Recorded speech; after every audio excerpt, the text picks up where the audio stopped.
This is a presentation of RVT Entertainment.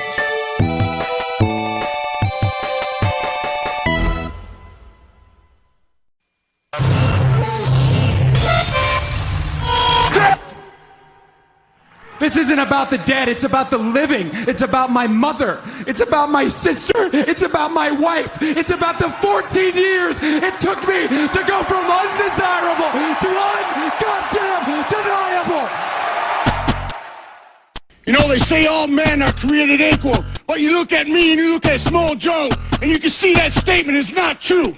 Because I'm better than you, and you know it.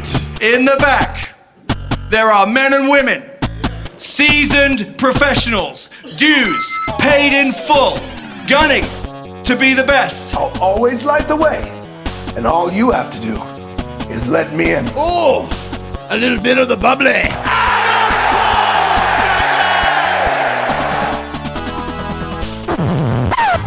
The cream of the crop. Nobody does it better. Hey, hi, hello, ladies and gentlemen, and welcome to the Wrestle-Cast, presented by RVT Entertainment on Podomatic, Spotify, YouTube, and wherever else you may find this fine audio recording and live on RVT Entertainment's official Twitch.tv channel.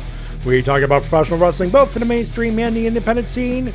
My name's Matty J, that is TWK. Hello, ladies and gentlemen, I'm TWK, and welcome to another riveting edition of Talking Wrestling. And joining us, as always, in the third chair, our third man in the booth, the one and only Shintigercurl. Oh shit, it's dim sum time, and parlay. Parlay.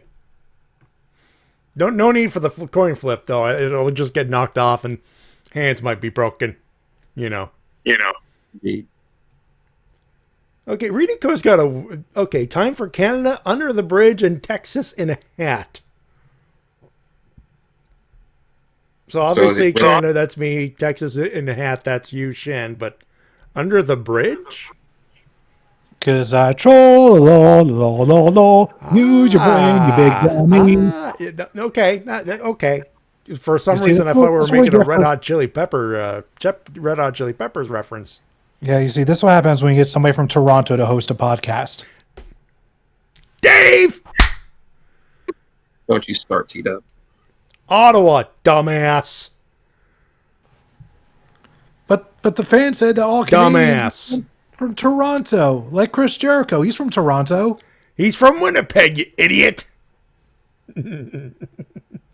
Oh, we will talk about that. Believe you me, he will. He will figure in the news for sure. You were saying something. Sorry, I didn't mean to cut you off. Chris Jericho's from New York, not Canada. Winnipeg, you idiot. Manhasset, New York. That's where he was born. You stupid idiot. I'm gonna send Muscle's glasses to your house. Who? Exactly. God damn it, I should not feel old over our YouTube video, but fuck. Muscle's glasses smashes taters like he smashes everything else. See, Meg Show says at least it's not Saskatchewan. It's very true. Unfortunate, but very true. Yeah, this bit's dead. Let's move on. I think this bit accidentally died. Anyway. Yeah, it's more dead than people's belief that you're not from Toronto. T-Dub, don't fuck around with my nationality, okay? Just don't. It's a Rift Zone gag. Keep it under the Rift Zone. Just don't. We have a show. We have Impact Rebellion. It happened. We'll talk about that in a couple of seconds, of course. Of course, our third segment, news. We got winners and losers, and we might have a Q&A. We haven't had one of those in a while, but depends on the news. We'll see what happens. That being said, if you're wondering, the clip of the week will be in the third segment, of course. Rebellion was known to be a few things. And, well, I could play the last few seconds of the main event match, but Here's something I think that was refreshing. Here's, you know what? Take a listen. Take a deep listen on that. I think this was particularly cool. Take a listen. I want to say, benvenuto, che piacere. It is an honor to sit beside you for the first time. Ladies and gentlemen, the great Mauro Ranallo. Well, Matt, thank you. Tilo, so great to be with you guys. And I got to say, my goosebumps have goosebumps in anticipation of this epical encounter. It's an historic summit meeting of champions. The forbidden door has been opened. So let's get down to business.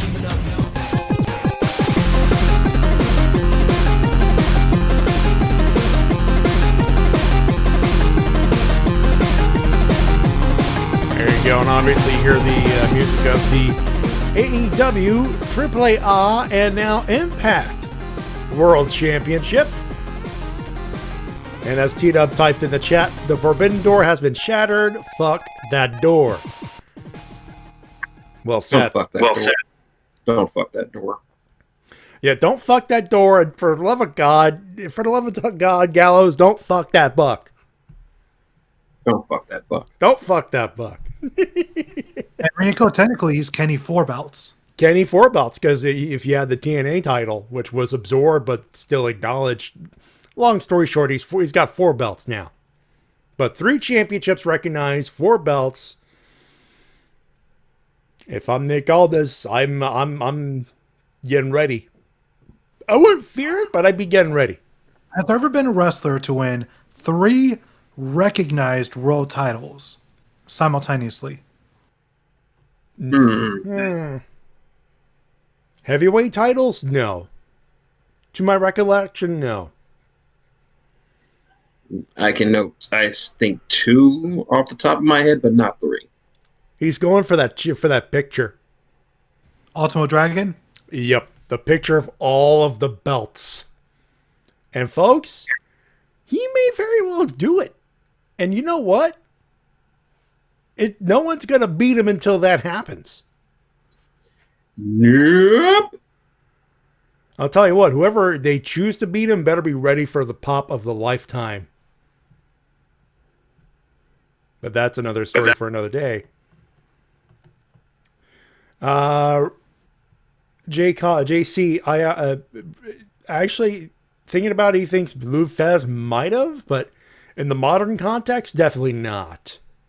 Definitely There's not always in the been 1 or past 2 decade. recognized world championships, 3, and now there's so many promotions promoting a world championship, a officially recognized world championship at that.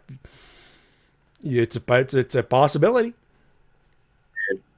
And championships that actually mean a damn thing. Mm-hmm. So he's definitely not going after any WWE title anytime soon. Hell no. Anyway. Unless he was going after the merchandise, which I'm all for. I mean, look, Kenny Omega versus Roman Reigns, if that is indeed possible, I'm buying that pay-per-view. I don't know about you guys. That's money. That's if booking aside, that's money. 2 biggest heels in professional wrestling today, yes, that's money. Yeah, and people go, well, if heels shouldn't fight heels, but it's Roman Reigns versus Kenny Omega. Doesn't matter who's heel or face in this dynamic. It's 2 dudes trying to figure out who the better boot dude is. There's a story to be made here. And Mike Shell, I did bring up Nick Aldis, but that's true. Whoever holds the 10 pounds of gold, yep, maybe. All right, let's talk about Impact, boys. They had a pay-per-view. T-Dub and I watched it. Shin was, I believe you got your second shot, right? Oh, my first shot. Got his first shot. He was in and out, so he was able to watch the main event, more importantly, so he will pipe in on that particular situation. But Impact Rebellion from the Skyway Studios in Nashville, Tennessee. We played Mauro Ranallo being introduced in the clip. For those wondering, that's Mauro Ranallo and his dulcet tones. I missed that voice. I don't know about you guys. Like good cocaine right up the middle. It's like a good steak right there. Just magnifico. Yeah. But under that main event and all that beautiful stuff, there was a card, and it was actually pretty decent. The pre-show featured Rosemary and Jessica Havoc, or Havoc if you want to be that, versus Kimberly and Susan. Rosemary and Havoc went over on that one, 708. Ace Austin, Madman Fulton, Ace Austin with Madman Fulton, and TJP, they faced Josh Alexander for the X Division Championship, and a new X Division champion, my boy, my boy, not Kevin Owens, I wish. I'm already tripping up already, Jesus. Josh Alexander, the walking weapon, is the new X Division champion. Yes! Yes, it's quite a stellar opener with Madman Fulton interfering to break up damn near every pinfall someone tried to get on Ace Austin. You just in there like swimmer, as they would say, and just constantly interfering. And it took until he's a TJP good had heater. to take him out. That's doing it. He's doing his job in this case. Yeah, it took until TJP took him out, but by that time TJP was out of energy, so Josh Alexander was able to take advantage and take out Ace Austin for the pinfall victory. And there's nothing wrong with that. Nope, not at all. No, and if you're arguing against Josh Alexander, you have not watched Josh Alexander. Future world champion. He is the second coming of the finest thing in life, Douglas Williams. You're comparing Josh Alexander to Doug Williams a lot. Because I see a lot of Doug Williams in Josh Alexander. I mean, you're not wrong, but he's got a few other influences on top. I mean, the headgear is definitely a Rick Steiner reference. Fuck Rick Steiner, I'm talking about Douglas Williams. You know, I'm not winning that argument, T-Dubs. I will move on. Violent by Design, Diener, Joe Doring. Actually, you should probably introduce Joe Doring in your inimitable way there, Shen. What if I do? All right, coming down to the stage for the review of Ralph E.T. Entertainment. Here he is. Get it. Bunny's out, ladies. There's Joe Doring. Get up for him, ladies. Cowboy. Boom, boom, boom, boom, boom, boom, boom, boom, boom. Anyway. And for those who I'm doing the bass line to the party boy music from Jackass. For those wondering what the hell I'm doing, that's what it is. And of course, Rhino, and they were joined by the man replacing Eric Young, who had a injury, and W. Morrissey, aka Big Cass, joining that team. They defeated Chris Sabin, Eddie Edwards, and James Storm and Willie Mack, with W. Morrissey picking up a big win in his debut. 10:05 went that 8-man tag. Good on him. Good to see him back and healthy again. A lot of people, this will probably incur some controversy on Impact and on Impact Wrestling. And those who are throwing shame and shade over Big Cass making his way to Impact. I posit this: Big Cass was gone 18 months and was at the bottom of the goddamn barrel. He was like it. I brought it up on Riff Zone last night. I'll bring it up here again. This man, there's this interview that he had with Chris Van Vliet. This man was at one point done with professional wrestling. Done, and his demons almost got the best of him. And yet, you see him here, best shape of his life, reclaiming himself. He's sober, he's clean, and he wrestled a good match for his big TV return. Yep. Anybody who knows me knows I love a good redemption story, because everybody deserves a second chance. And people got shit on him because of his association with the former Enzo Amore. Look, I've said it before, I'll say it again. Is Enzo Amore a prick? Yeah, maybe. There's evidence towards that. But he's not Big Cass. He is not Big Cass. No. At least he did good, and he's doing good, and I hope he will continue to do good. At least Big Cass is willing to recognize that he was in a very dark and fucked up place, and actually is trying to make himself better. I don't know what Enzo is doing, but every time I see him, he's still doing the same old shtick every time, and I don't see any improvement from him. But he's going to be doing his same old shtick in a new wrestling game coming out in a couple years. Doesn't that make you excited? No. He even found a new way to misspell the word soft. Doesn't that make you happy and excited? No, not really. No. When it comes to incitement in wrestling, anything regarding Enzo Amore makes me exactly that. Soft. Good one. Golf clap, ladies and gentlemen. Golf clap. That's a good one. It's good to see W. Morrissey back doing well. Hopefully He's doing well. He's moving well. It looks like he's doing okay. We saw him on Riffs on Impact last night. He looked good in this matchup with a jobber. Yeah, Jobber looks like he was straight out the early 80s. Oh, Jesus Christ. I mean, he came out of 1980s AWA with a perm. Fuck that shit. He came out of Southpaw Regional Wrestling with that hairdo. No, dude. Southpaw Regional Wrestling wishes they had that fucking perm. Who was his tag team partner? The astonishing Adam Doom?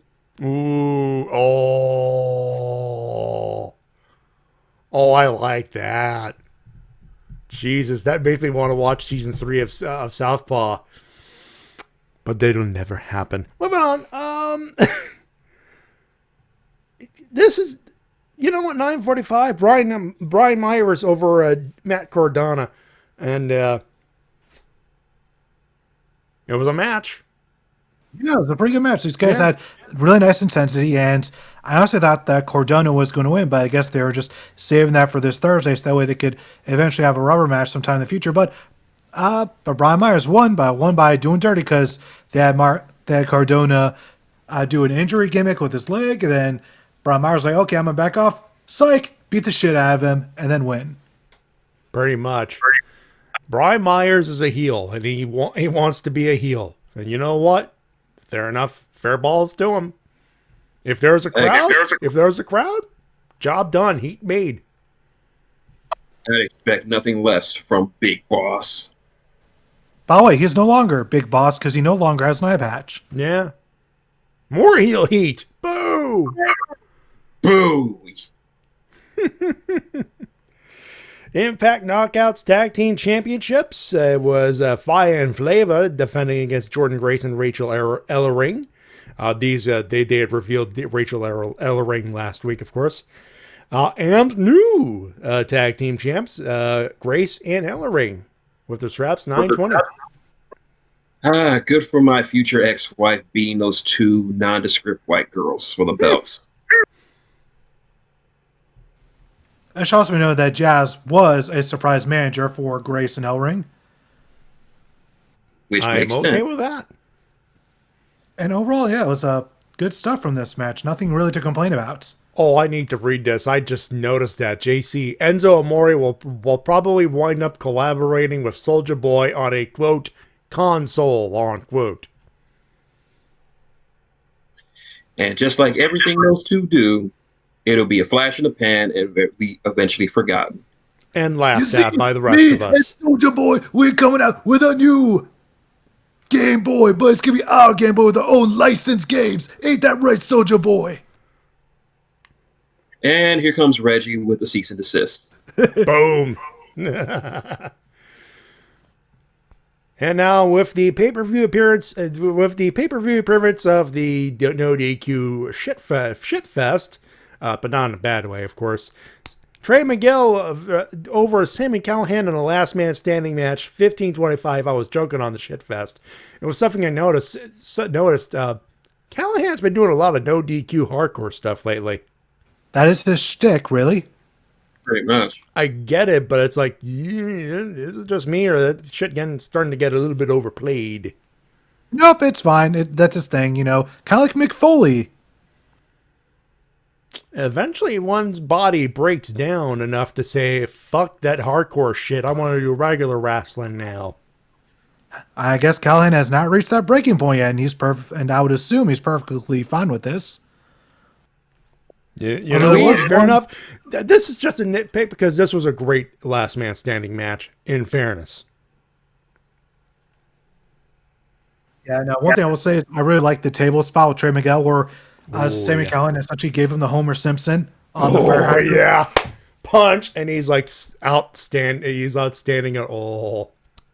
It was just a nice scoop and a slam and onto the table legs. This is more painful than it looks like. Yep. And overall, there was some nice hardcore stuff throughout the entire match. At one point, Sami Callihan taking a monkey wrench and giving Trey Miguel a fish hook with it. That was a really nice spot. Nah. That's nasty. But yeah, agreed. And overall, though, Trey Miguel picked up the victory by throwing Sami Callihan through a table, and Callihan just was not able to reach his feet before the count of 10. And I love the fact that whenever Matt Stryker was like, oh, he was sweaty, like he slipped. I was like, that was a good call on top of that, too.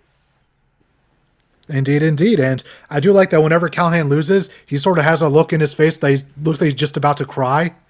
It's fantastic. Passion. That's passion right there. That's what happens when school bullies get their up and comings. You mean their comeuppance? You know what I said. You dare question Shintigercurl on his vocabulary? Hey, I'm not going to be a grammar Nazi. There's other people who will jump on him on that. I'm just saying, you mean that, right? Now look here, Matty. If you don't stop the shit, I'm going to take your ass to Shaq Hennessy's office right now. I am missing a joke here, but I will move on. Marshall said he said it right. And I said, I'm talking about Shaq Hennessy. And Renico said, did he? Now I get it. Okay, now I get it. Darp. I get it now. Ron. Yeah. Am I in the ballpark now? All right. Impact World Tag Champs, Finn Juice, Dave Finlay, and Juice Robinson, New Japan Pro Wrestling. They're still signed, believe it or not. Versus the Good Brothers, Gallows and Anderson. You would expect Gallows and Anderson to get the belts back, but nope. Finn Juice retained. Yep, Finn Juice retained with a small package because nobody beats a small package. Nope. Especially if you've been catching quizzes for the last 2 weeks. You see? And of course I believe it was Doc Gallows that got pinned with it. Yep. You've been watching BTE. They knew who to target. Yep.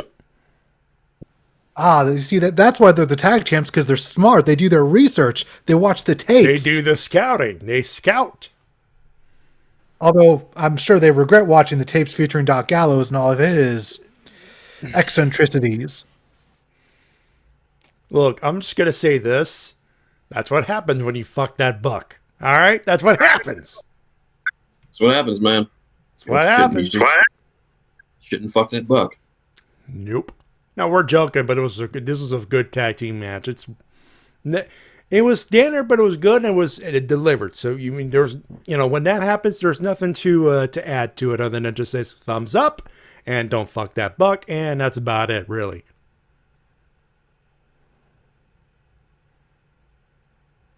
Is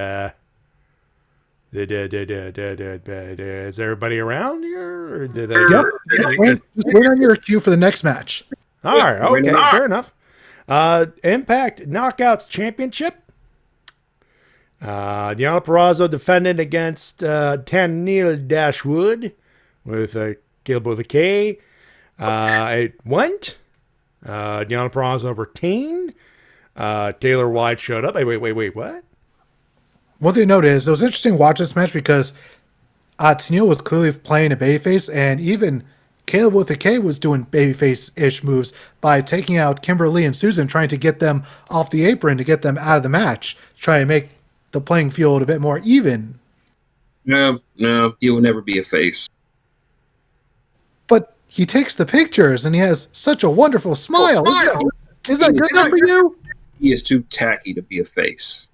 Yeah, I'm with Shin. This was heel versus heel, and it felt heel versus heel, to be fair. Like the way they were having the match go with the maneuvers they were using, to me, made it clear that they were making it so Deonna Purrazzo was the heel and Tenille was the babyface for the match. And after this week's Impact, they seem to be turning Tenille face. A good luck with that. Which means she'll be breaking up with Caleb with a K. Yeah, I wouldn't be expecting that. She needs an Instagram guy. No, she doesn't. No, at least not one that's tacky as Caleb with a K. Oh, you're just jealous because you can't pull off that pants and jacket combo. No one can. No one should. I wish I could pull off that shit. Pull off my body and throw it into an incinerator. There you go. Folks, you look like that, you're a douchebag. Plain and simple. No man should look like that and be proud. Well, you know what? I'm proud of Caleb with a K because it takes courage to rock that kind of fashion. No, that it does. That it does. It takes courage. It takes courage, all right. Liquid courage, because he must have been drunk off something when he lost that bet. No, Shin. I believe Rick James on the Chappelle Show said it best. Cocaine's a hell of a drug. No, don't blame cocaine for this. Cocaine has nothing to do with this. Cocaine is not tacky. Have you saw Rick James, how he looked back in the 80s? He looked amazing from cocaine. Cocaine does not make you tacky. I'm guessing it must have been the Jack Daniels. Probably knowing him and how hipster he is, it was probably Everclear. Yeah, if we're going back to Caleb with a K, probably Everclear or a shitload of White Claws. I'm going with or both. He pours the Everclear into the White Claw. Yeah. Mike Shell, evil out about being a face. What world are we in? A world where we're still in a goddamn pandemic. Unfortunately. I'm sure that within the next 9 months, things will be more normal. Look, I want to, I'll shoot for a couple of seconds here. I'm looking to cruise next year. I want to go on a boat. I want to go on a big fat mega boat with my room in it, and maybe a Malibu and Coke. That's what I want to do. I just want to go to Chicago again. Give me a nice Italian beef sandwich. That would be cool. CJ is saying that K with a K has probably got a mixture of White Claws and vaping. Look, we know John, the Shades. He's a vapor. He's not that much of a douche, if at all, of course. You said it, not me. Yeah, John, if you're listening, you know I'm kidding. You could Dave me on. You could Dave me late. You could Dave me later. Mike Shell, I just want to go to Orlando and be with the boys. I know, right? I'm sure we all have many plans that we would like to do, but are unable to at the moment. But I'm sure soon enough we'll finally be able to do those plans, and it's going to feel so great. You know, people are going to inevitably ask, Matty, don't you want to go on the Jericho cruise in 2021 with all the travel restrictions and the quarantine? Fuck that noise. Like, I'll get my 2 shots, but I'm still going to be stuck doing 2 weeks of quarantine. Fuck that. I'll wait, sir or madam. And if it happens to be the Jericho Cruise in 2022, awesome. If it's not, I got a couple of ideas what I'd like to do. That being said, boys, main event time. By the way, the commentary was D'Lo Brown and Matt Striker. In the middle, as you heard, Mauro Ranallo. God damn, I missed a Mauro Ranallo called matchup. The only thing that was missing, live crowd, because this was historic. Kenny Omega defending the AEW World Title against Rich Swann defending the Impact World Title. Winner take all. It went 23 minutes. And 2 things need to be noted. Rich Swann, they could have done him mega dirty here. They did not. Kenny did a pretty good job making him look like a big deal, because there was quite a few moments where he looked like he could have won, even though I'm sure most people watching this match didn't really think he had much of a chance, really. Look, But let's be honest here. We all thought that Rich Swann was going to lose. We all knew, but at the same time, the job was to make him look like no matter what happens, the job was to make him look like he was a credible threat. And after 18 bajillion V triggers and still kicking out of about 2/3 of them, yeah, job done. this definitely felt like a legitimate main event for Rich Swann. Yeah. Considering all the shit he has been through over the last couple of years, this was his crowning moment. Even though he didn't win, he was still in the ring with Kenny Omega.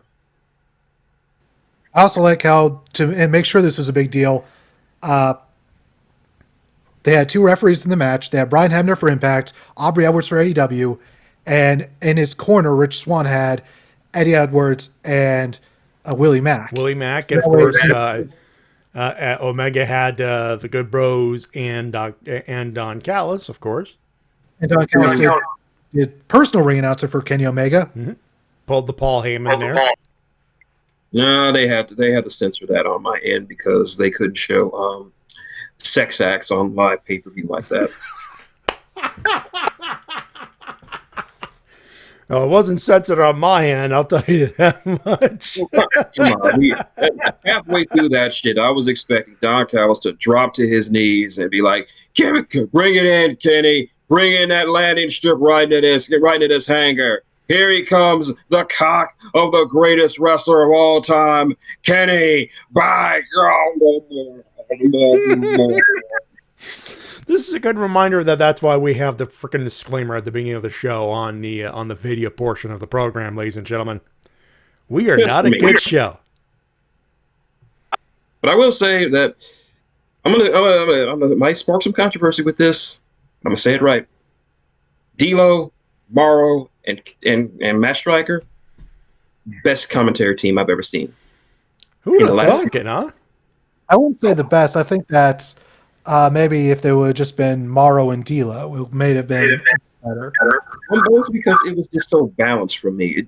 I was afraid that Morrow was they want to have just Morrow go over on Striker and D'Lo, but it was balanced. They all had equal time to say their shit, and it just felt natural. Like not shitting on AEW's, but we know that JR has been off more times than he's been on in recent months with that. But it's just that perfect balance. D'Lo had that sense of experience about him. Morrow brought that energy, and Matt Striker does what Matt Striker does. He was just a living wrestling encyclopedia, and they just played well off each other like they've been doing this for years. And I want to see more of those three together. Well, good news, because Morrow did an interview recently saying that he would love to do more, and said that this match right here reinvigorated his love for pro wrestling, calling this match. Yeah. And we know Matt Striker won't be a jerk to him like some other people in some other company, because he's had some experience dealing with commentating with people with certain mental and emotional issues, and he is very sensitive to that. Looking at you, I don't know what you're talking about, Michael. I would never do anything like that. I am a gentleman. And that just brings up that interview where JBL talked about how he almost made Undertaker corpse on camera. Let's also remember that JBL was once knocked out by one punch from Joey Styles. Oh my God! I'll never be tired of just that image in my head of Joey Styles just cold clocking him once and then JBL just falling on his ass.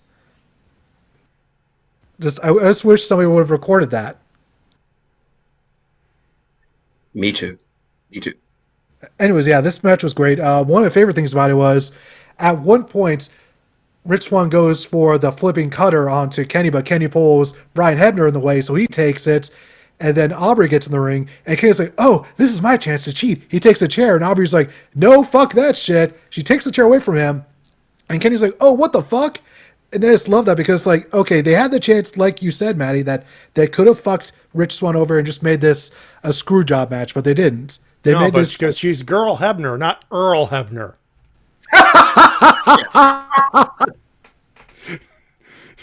She's a good ref, not a shit ref. Well, okay, that's not fair to Earl Hebner. He's a good ref, but the joke stands. Yeah, this match was definitely. I'm not going to say it was the best, like my match of the year candidate match, but for what it is, but it was certainly by far the most important match. It didn't have to be the best match of the year, but it had to be good and job done on both ends. Of course, it was going to be good because it's Kenny Omega and Rich Swann. They were going to be good, but I think most people are going to take away from this is just how important it was. You had two. When was the last time we had a champion versus champion main event for a pay-per-view in recent years? I honestly can't recall. I've seen a lot of interpromotional matches, but never world champion versus world champion with both belts on the line and a clean finish, essentially, where one person walked out with both gold. Like the last time the closest thing I could liken this to would be Hogan versus Warrior at WrestleMania. But even then, that wasn't two world titles from two different companies. Yeah, but it had a similar vibe to this, like two guys at the top of their game, and just you felt like things were going to change, at least going into the match. I could definitely see that, and the fact that that's the closest thing we've got really shows just how different this is and how unique of a situation we are now in.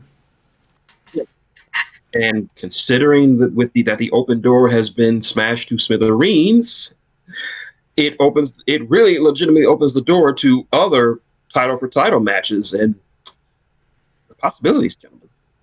The possibilities are now 100% endless.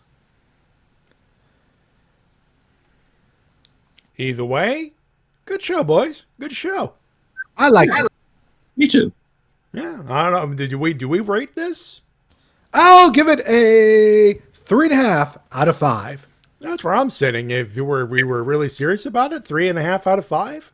Solid matchup. You want some impact here in life. We could think of worse pay-per-views. That's for sure.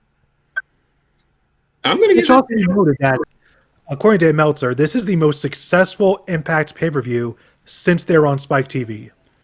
Ooh, you know what? I could buy that, actually. I'm going to give this a 3.8 out of 5. It was a very, very solid pay-per-view. Lots of good matches, lots of great booking. Only thing that hurts it was the lack of crowd, but that's really not their fault. Morrow kind of and how he interacted with both D'Lo and my striker bumped that up for me for a bit. And of course, Rich Swann looked like $1 million out there. So yeah, it's certainly a lot better than most of the pay-per-views the WWE is putting out these days. At the very least, there was nothing on the show that made me just scratch my head and wonder what the fuck is even going on in this pay-per-view. There's not really much of that, which always puts a smile on my face whenever I can watch a wrestling show and just go, that's a good show. I'm glad I watched that. It's refreshing to watch a pay-per-view and not get mind-bogglingly pissed at something stupid you see on the screen. It feels good. I can get used to this. It's a foreign feeling for a while there, but I'm glad we're getting back to that. It's weird because I watched it. I'm like, I had fun. I had fun. I watched Dynamite this week. I watched NXT. Had a couple of things. It popped me a little bit. Otherwise, I've just been feeling moot, like numb. Like back in his burnout, in a sense. He's become so numb, he can't feel you there. He's become so tight, so much more awake. And you know the irony is, this an Impact pay-per-view scored better than WrestleMania did. Wait, on what scale? I'll say definitely better than Night 2 by a country. Yeah, like if we're comparing Night 1, Night 1 would win, but Night 2, yeah, I could buy that. Yeah. At least there was nothing like T-Dub said, there was nothing on the show that legitimately just made you want to rip your hair out and do a cosplay of Stone Cold Steve Austin the natural way than anything else. So good on Impact. Good on Yeah. AEW. Good on Absolutely. Absolutely. All right, boys. What do we do now? Shall Now we get to the news. I guess we may as well. When we will do that, ladies and gentlemen, when we come back, do not run too fast. Don't run too fast. No running around the pool. If you have a pool, no running. We'll be right back. Don't go away.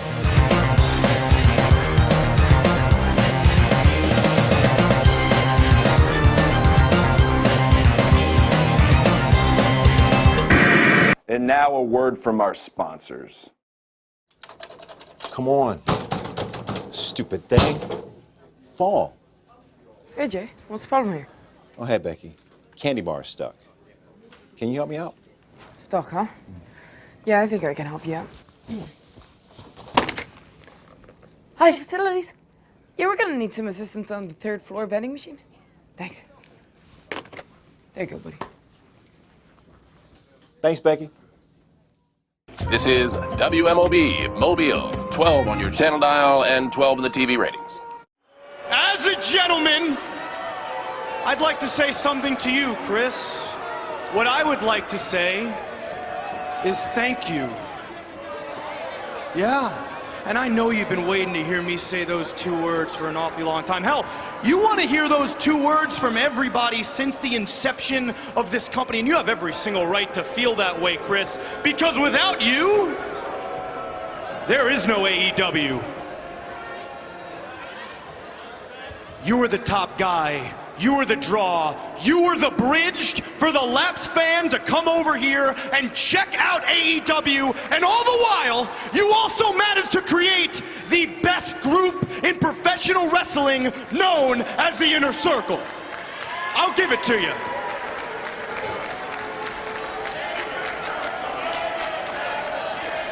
Go ahead.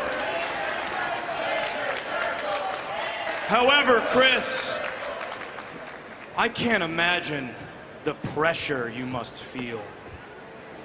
Because let's face it, man, every single time you come out here, if you don't hit a home run, you're taking food out of every single man and woman's mouth in the back. You put the company on the line every single time you come out here. I can't imagine the amount of paranoia, the amount of stress you must have, the restless nights. And by the way, Chris, we can see it every time you come out here. Your eyes are bloodshot red. You look exhausted, Chris.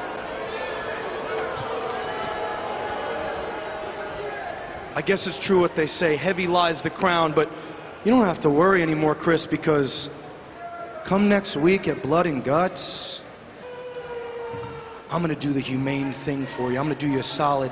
I'm gonna take off that heavy, heavy burden of a crown off your head and place it atop mine, and my family is going to replace the Inner Circle at the mountaintop here in All Elite Wrestling. But don't get it twisted, Chris.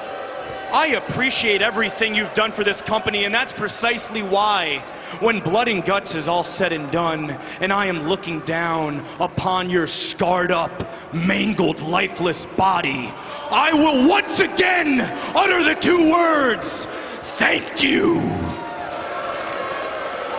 Your spot's mine.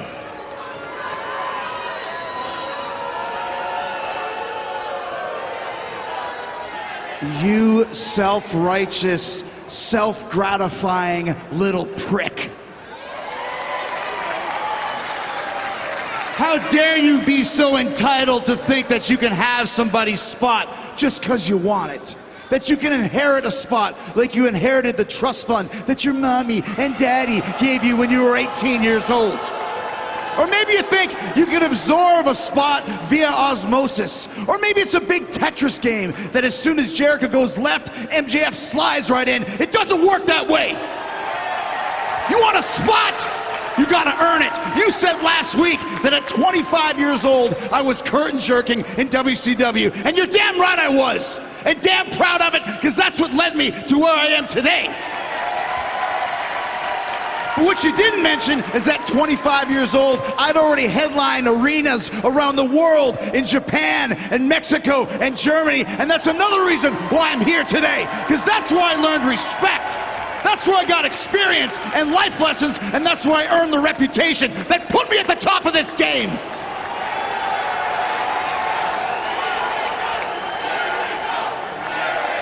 If you want my spot, a good place to start earning it is by beating me in the inner circle at Blood and Guts. But you're not gonna do that because we are Blood and Guts! No! No!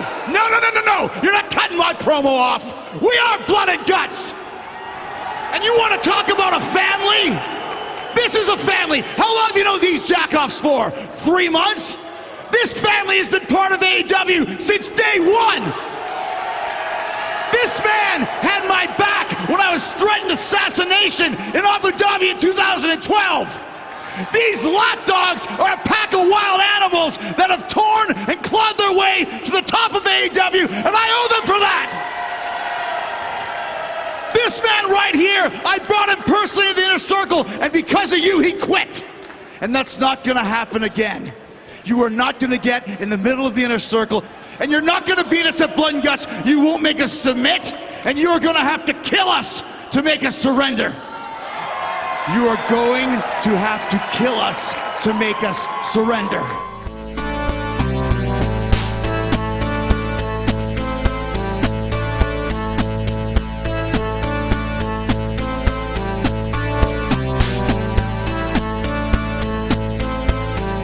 We're back here, RVT Entertainment Production, Wrestle-Cast, Automatic.com, Spotify, YouTube. We're live on RVT's official Twitch.tv channel. Matty J, TWK, Shintigercurl at, and then we got the poll up. Good call, T-Dub, good call.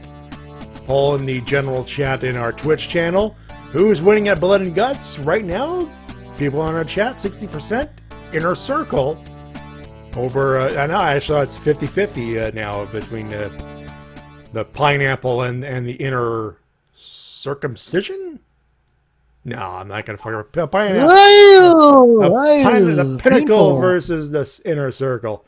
Now it's 57% to 43. So tight matchup. It seems a little over the yes. That being said, yeah, for you people wondering, yeah, this was a great segment. Everybody knocked out good promos, and that it was hard to pick. I just had to go with the heads of families, so to speak. But this was a solid promo throughout. Proud and Powerful, specifically great promos. Sammy Guevara knocking it out of the park. Babyface fire! Yes, sir. The chairman. Good promo from him. Mm-hmm. Yeah, he was there. The pineapple and the Krabby Patty. Yeah, good one, Mike. Good one. Going Mike. And the best part about this, aside from the fire promos, it didn't end with a schmoz. Nope. It was just guys talking, and then the music hits, and then the segment ends. They literally said there was going to be a coin flip, and then they said, "Fuck that shit. Fuck that shit. You challenged. You go first." So. They just decided to forego the formalities, say the heels get the advantage because fuck you, that's why. Extra heel heat, why not? Yeah. He's Jericho really redeemed himself during this entire angle with this promo because his last couple of ones were not some of his best. Really? His last couple of them? I don't think the comedy really works for a blood feud like this. True. Well, because Jericho came off too pandery for my taste in some of the things he said. Like he was like trying to play up to the crowd too much, and that doesn't really work for him. Not in this context.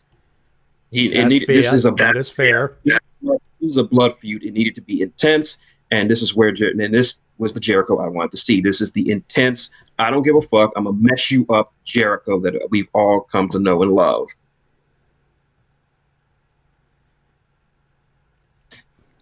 What? Okay. 5 more days, gentlemen. 5 more days. Ooh, that Wednesday, I'm getting the popcorn. It's going to be a good time. But before that, we had this week's Dynamite, which started with a shocker of a victory as Brian Cage defeated Hangman Page. Yeah, Page versus Cage, and Cage won. There was a bit where they got that they got the Team Taz got to jump on Page, but otherwise, practically clean. Yeah, and it was very dominant by Brian Cage. He held up the offense for most of the match. I mean, there was a nice comeback sequence for Page during the end of it, but overall, Brian Cage was just throwing him around the ring for the most part. Yeah. Yep. Yeah. And honestly, a lot of people not liking this. I think this doesn't hurt Hangman at all. No, they've gave him what was it, 7-match winning streak or something like that. He had a long streak of victories, so this doesn't harm him at all. This was literally a case of setup payoff, and Cage kind of needed this win, so fair play, good call. And another good call was the tag team match between the Bucks and the Seidels. That was just some good fashion stuffs right there when it comes to high-flying offense. High-flying offense and heel shenanigans. I know what I said. Yeah, the Bucks going back to their heel ways fit them like a glove. And the jacket that reminded people of Seth Rollins. So much so that Seth Rollins tweeted about it, apparently. Yeah, his jacket made it through the forbidden door. Very true. Very true. Hey, better than nothing. It's a start.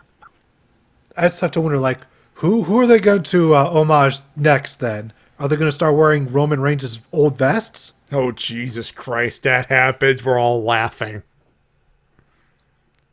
If that happens, I'm dead. That happens. We're all three of us on the floor in stitches. Just dead. That is that. Speaking of something that'll probably put people in stitches, the number 2 ranked wrestler, Orange Cassidy, defeated Penta El Zero M. And a solid matchup, no less. Great match. They had amazing chemistry. And I just love how all the comedy goofiness worked in OC's favor, because every time, Penta tried to work over the arm, just whoop, back in the pocket. Can't attack the arm, can't pull it out the pocket. Yep. And this makes Orange Cassidy one of like probably 3 people, I want to say, who have wrestled all 3 members of Death Triangle in singles matches. That is very true. He has. The only other person I can name who did that is Kenny. Which just adds more to the tweet I made earlier this week, that they should make Orange Cassidy the number 1 contender for the world title. Do it, you cowards! I get the feeling the word eventually pops up here. He's still number 2 in the rankings, so he's still undefeated, and with Hangman's loss, that's more than a possibility. Yep. Oh man, if the fucking rankings come out next week, it says number 1, Orange Cassidy, I can guarantee you there's going to be a lot of traditionalists who are going to see that and have their heads explode. If that happens, T-Dub, Shin, get the popcorn. Get the fucking popcorn. Someone pull up that gif of Michael Jackson eating popcorn. That's going to be me. Get the gif of Jon Stewart. That's practically me. Oh, I'll go more for Big E personally. That too. So we have all 3 of us have our popcorn eating gifts. Yep. Awesome. Yep. I just love how obnoxious Big E is with his eating of popcorn. It's just fantastic. I love that guy. And also people that you gotta love, Kingston and Mox, as they beat the fuck out of Nakazawa and Omega. They did. They almost got the leg of Omega, and then Don went, anything you want, and they go for a tag team match. I thought they were going to go for a world title match. At this point, I think they just want to beat the shit out of Kenny Omega. After all the shit he's done to these 2 guys, I think they just want to beat the crap out of him. Yeah. That makes sense. But I still hated this. I hated it so what? much. The entire segment with Eddie Kingston and Nakazawa and all that. I hated it. I can understand why it was a bit sports entertainment-y, which There was a bit more comedy in the main event, which I could see that. The reason I hate it, because at the start of the parlay, I had to pee. I thought I was going to have some time to go pee, but then Eddie Kingston comes out. I'm like, God damn it, Eddie Kingston. No. That was a commercial break. So I had to hold my piss in for the entire segment, and I'm like, God damn it. Go to commercial. Go picture in picture. We gotta go. There was a commercial break in between a parlay. There was a commercial. You had 2 minutes. 2 minutes wasn't enough. God damn it. That's a big piss. That is a long piss, folks. It was a lot of piss. At least also they're acknowledging that both Nakazawa and BC are goons now.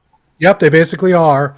It just remember when Brandon Cutler was getting a nice winning streak on Dark after finally defeating Predator Avalon? Now he's just a goon with a camera. Which I guess at least it's getting in TV time. Who is it? Who is it? Goons. Who? Hired goons. Hired goons. Sorry. By the way, the poll has ended 50-50. Everyone's thinking either or will win in the poll. So there you go.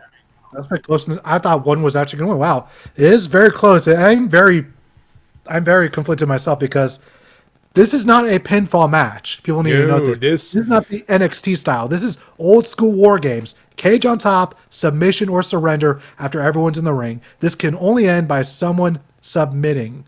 That is it. Just like Lethal Lockdown back in the day. Yeah, there's gonna be no knocking someone out and then getting a pinfall, which would be the way that NXT usually has the heels win by pinfall. So the only way for anyone to win is by submission, which is why in almost every War Games match the heels lost.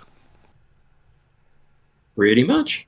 Because, it's that old school booking that, whenever you have a good clean fight, the bay faces get the submission victory. That's just the sort of mentality for the longest time.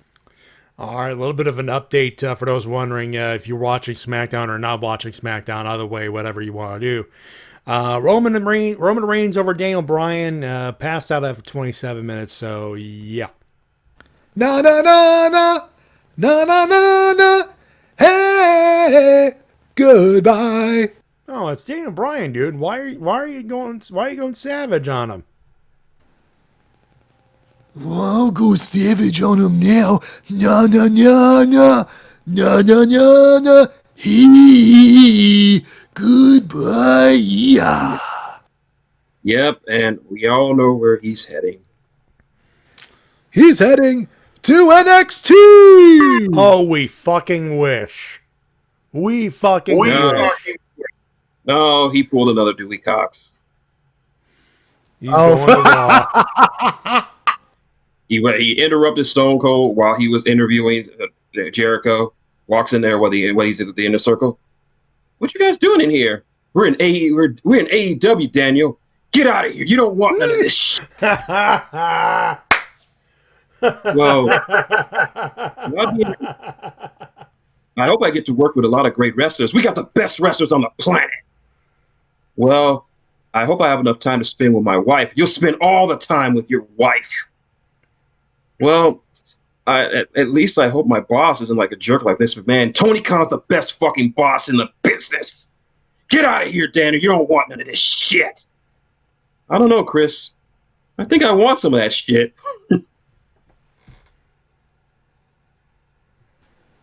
Guys, we will do this bit for as long as it makes sense. Yeah. I mean, it doesn't necessarily, but what the fuck, right? And Guts, Guts will do that bit until it dies. So it's going to be about a couple of weeks. There is a part of me that does hope that Daniel Bryan goes to AEW, in which case there's a higher chance we'll hear Final Countdown. Yes, please. Just yes, and he'll please. Be back to yes, please. Yes, please. Yes, please. And if he does go to AEW, he'll no longer be Daniel Bryan, he'll be the American Dragon, Bryan Danielson. And he'll bring back the greatest in-ring gimmick ever. I have to 5. 1, 2, 3, 4, crowd. He's got till 5. And maybe even the greatest chance of all time. You're gonna get your fucking accident. My favorite is still him and Samoa Joe. Joe, I have till 5. I said 5. And then DB turns it around. Ref Fuck count. 5. Punch, punch, punch, punch.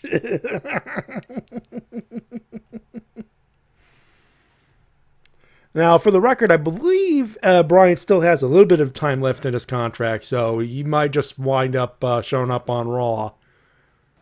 But we'll see what happens, of course. Yeah, he shows up on Raw just to lose to Retribution. Don't. Just don't. What Confidence that happens on Raw. Now I feel like Don Corleone from The Godfather every time I look at Big Double D. Look how they massacred my boy.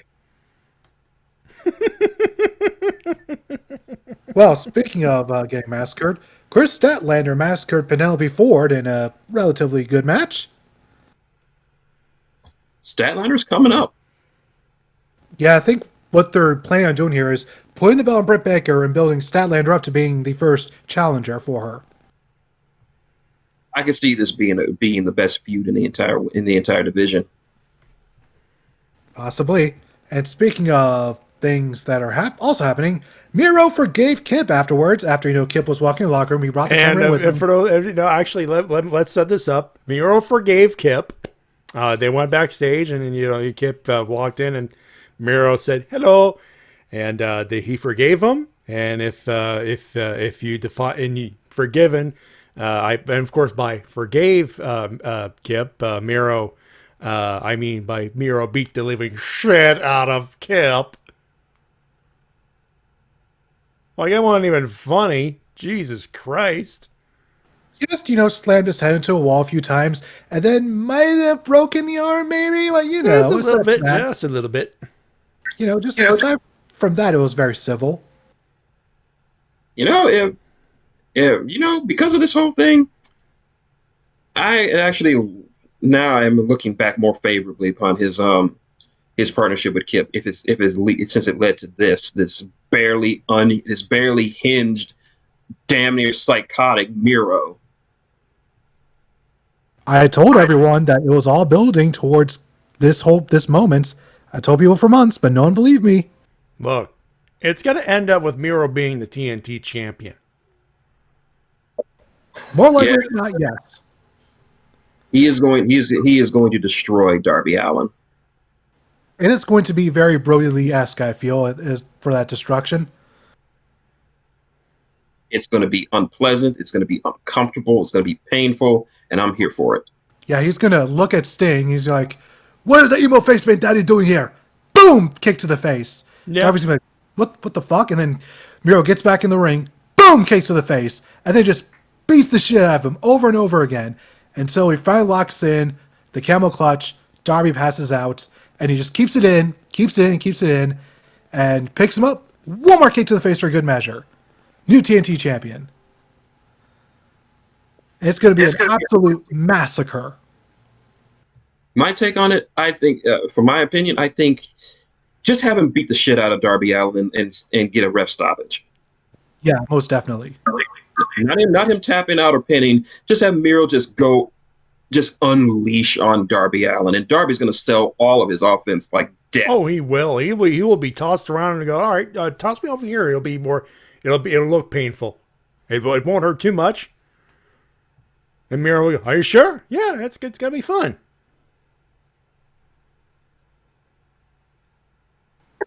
Also on this show, we had the Factory defeating the Nightmare Family after interference from Anthony Ogogo punching people in the gut again with an excellent kidney punch. Turning people's guts into soft serve ice cream with those punches. No. We got to go Carlin on this. Anthony Ogogo with a punch so hard he'll turn your internal organs into liquid shit. Yeah, and it also didn't help the fact that Billy Gunn was still selling from last week, so that probably didn't help. Nope. 57 years old. Still looks like that. Still looks like he's in his mid-40s. That's how good he looks. And afterwards they try to get a beat down on them, but then the Gun Club came out to try and make the save. QT said, "Fuck that shit, I'm going back onto the bus that they hijacked from earlier." And who was way on the bus for him? A returning Cody Rhodes. And he got his comeuppance by beating the shit out of QT on the top of the bus and locking in a figure 4. And we know why he's back, right? Why is he back, Mr. Shit? Because QT Marshall had the gall to steal his bus. It does have Pharaoh's face on it. Okay, you can beat Cody's ass. That's okay. Beat the shit out of his brother. That's fine. Turn Billy Gunn's insides into soft serve ice cream. Fair enough. But you steal his fucking bus, you're done. You're done, son. Well, that bus does have a Pharaoh's face on it, so I assume it's because of that alone, very personal connection. Because Pharaoh is a good dog. That's akin to stealing Pharaoh the dog himself, and we know that. Ooh, dude, you steal Pharaoh the dog, you have a very pregnant Brandy Rhodes beating the living shit out of you. You basically turn Cody into John Wick. Or if you want the wrestling equivalent, Brock Lesnar. You're not getting any goddamn offense in. No, he's like, so what, he's Brock Lesnar? No, Cody isn't Brock Lesnar. He's the man you sent to kill fucking Brock Lesnar. I once saw Cody Rhodes kill a man with a pencil. A fucking pencil.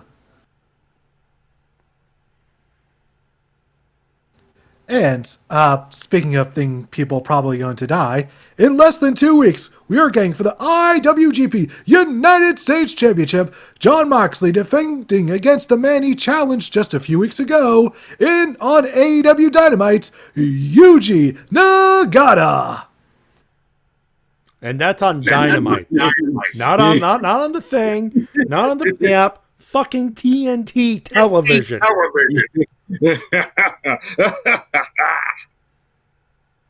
This will be the closest thing we get to Mox versus Suzuki rematch in a good while, and I'm going to be enjoying it. I think that they could still do it by having Suzuki being a surprise, making him have a surprise appearance, because all you have to do is have him do a couple weeks isolation by himself in a hotel room without telling anyone, and then as soon as this match ends, let's go out, play the music, out he comes, match is made. Yeah. Yet he comes out just before Kaze Nina Ray hits. Eddie Kingston gets on the mic. Hold up! Cut that fucking music off! Cut that Japanese shit off! This is America! We have American theme songs! Now before you gotta go through my friend, you gotta go through me. So bring it on, old man. Bring it on! And Suzuki smiles. And we all rejoice. And I'm sure we all rejoiced during the main event of the evening, where Darby defeated 10, but it was not an easy defense, as Canadian Landry Couture almost cost Darby the title. Canadian Landry Couture, you're getting on my fucking nerves. Yeah. I got nothing else. I'm letting Shin run this one. God damn you, Canadian Landry Couture. And then you can put this guy in this. Real Landry Couture will be very upset with you. I guess you'll have to ask him yourself if he would be upset about the interference from Ethan Page, but it did almost cost him the title, but they pulled the Piper Hart finish at the end. The full Nelson was locked in by 10. Darby was about to pass out, but then with the last bit of his energy, with the last bit of his might, he climbed the turnbuckle, flipped over. 1, 2, 3. Can I just say, 10 is awesome. Oh, he is. Yeah. It's not hard to see why he is -1's favorite wrestler. And that video package before the match was Yeah. That video package made me truly root for 10. I was like, yes, win the title, do it for Brody, win it all! In good time, my friends, in good time, just not tonight. And of course, afterwards, Scorpion Ethan just massacred Darby and his emo dad. I think this is the most that Sting has gotten beat down in a while, and he just, his ankle and leg just got absolutely massacred. It's Scorpio Sky pulling a Bob Backlund. Mm-hmm. Yep, once again, he did, yep. He did. He wants that TNT title, baby. And he doesn't care who he has to team with. He doesn't care who he has to kill. By the way, one thing I forgot to bring up. After the Bucks and Sydal match, SCU came out and basically laid down the fact that they're the number one contenders. And in the future, the Bucks are going to have to defend the titles against them. So in the future, we're probably going to see the last SCU match, which I assume is going to be at Double or Nothing. Makes sense to me. You assume at Double or Nothing? I mean, I mean, it would only make sense to have SU's final match, especially with the long history that they have with the Bucks, be at a pay-per-view. You're really expecting that? Well, I mean, why not? Julia! Nah. I was waiting for that. As soon as he put that question, I was like, he's going to say it. He's going to, oh, yeah, he said it.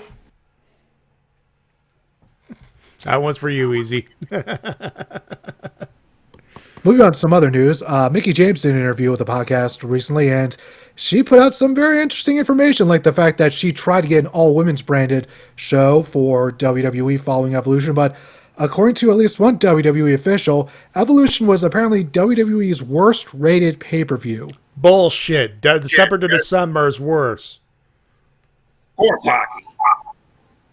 Even if you're talking buy rates, who the fuck buys pay-per-views nowadays anyways? Like, how are you going to judge a show by buy rates? So, yeah, I call it bullshit. If you look at the arena, it was sold out. The arena was sold out, especially with almost no promotion for the show. They barely promoted the show at all on television. So the fact that it was barely promoted, and yet it was still sold out, shows you how much of a demand there was for this. Also, it should be noted that on many, many weeks, women's segments get rated higher than the men's because people want to see it. And yet, the people at the top say, fuck you, Vince wants men on TV. And if you're a woman, you better be blonde with big tits. It's just really confusing. And you could, like, during the interview, I saw various clips from it. You could feel the frustration in Mickey's voice because she's like, there could be so much more happening, but it's like she's getting stonewalled every step of the way, which is a very, very, very same story we hear from various other wrestlers trying to pitch creative things in WWE. There seems to be like this glass ceiling for everyone where they can only pitch so many ideas, and then eventually it's just, nope, no more ideas, no more creativity, just go with the flow. Just go with the flow.